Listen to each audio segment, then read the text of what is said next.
fin du XIIIe et XIVe siècle, certains des grands seigneurs, forcément ils se détestaient, ont eu le malheur, parce que chacun était membre d'un clan. Or, tout le clan, ce n'était pas toute la cour, les clans, c'est des petits cousins qui habitaient à la campagne, etc. C'est ça, partout. Hein. Et bien sûr, il y a aussi des guerriers dans les familles. Et c'est quand ces gens de la cour ont commencé à vider leurs querelles en faisant venir leur famille, c'est la fin. Et je me rappelle, j'ai lu un poème poignant d'un jeune homme qui voit pour la première fois de sa vie des guerriers faire éruption dans la cour, parce que c'était le bouddhisme là, donc tout ce qui était lié à la mort, c'était tabou. Donc, les guerriers, c'était les derniers des derniers, c'était les fonctionnaires, mais on les reléguait aux frontières, au loin, au nord, là-haut, au fond, etc., pour ne pas, surtout pas qu'ils souillent le palais impérial, parce que c'est là qu'ils sentait la mort, hein, forcément. Et donc, quand il a vu ce jeune homme, quand il voit des guerriers arriver, c'est monstrueux, c'est le sacrilège, vous voyez, que la capitale impériale, des guerriers qui étaient vraiment, on avait peur d'eux, parce qu'ils étaient dangereux, mais en même temps, ils étaient porteurs de mort, et vous voyez, c'était pas des... Alors il y en avait qui écrivaient des poèmes, bien sûr, après d'ailleurs, il y a des célèbres qui ont écrit des poèmes, mais au départ, c'était tabou, la mort était... Tout ce qui était lié à la mort. Alors quand ces gens qui, pour vider leur querelle, ont fait venir leurs petits cousins et que des armées sont arrivées dans la ville de Kyoto, c'était la fin du monde. C'était la fin du monde. D'ailleurs, c'était la fin du monde. Parce que tout s'est terminé en flammes, massacres, etc. Et que la cour, elle n'a plus existé. La cour, c'était quelques maigres personnes. Après, c'est les guerriers qui ont pris le pouvoir. Le général en chef, devenu ce qu'on appelle le shogun, c'est le général en chef, hein, c'est le général en chef.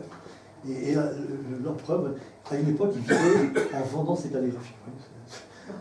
Ah, c'est toujours l'empereur, hein. On le vénérait toujours, mais il vendait ses calligraphies. Bon.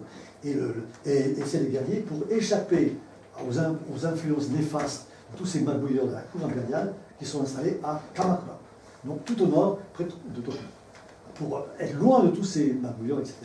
Et donc là, c'est des guerriers, c'est une autre culture. Et la culture, donc, des poèmes, de la culture raffinée, de la cour, etc.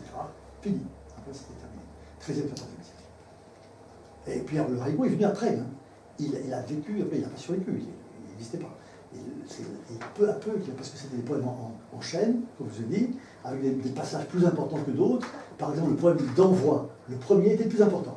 C'est le poème d'envoi, qu'on appelle les renku. Hein.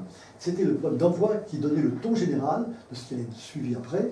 Donc, il était très important. Généralement, c'était quelqu'un de chevronné qui lançait la ronde, quoi. Et on appelle ça le hoku, le vers de démarrage, le vers du développement. Ces petits poèmes courts, donc, qui étaient là pour le démarrage, sont devenus un jour indépendants. Ils étaient tellement importants, et on était des personnages très doués, importants à démarrer le poème, et surtout pas des pauvres gens, mais des gens doués, au contraire. On les honorait en même temps en faisant ça, mais en plus, ils avaient une responsabilité forte de lancer le concours en faisant le premier poème. Donc, ce fameux le poème d'envoi. Voilà. C'est lui qui dictait le ton général, etc. Et alors après, peu à peu, ce genre de jeu de cours s'est démocratisé de plus en plus bas, chez les médecins, les bourgeois des villes, etc., les guerriers, etc.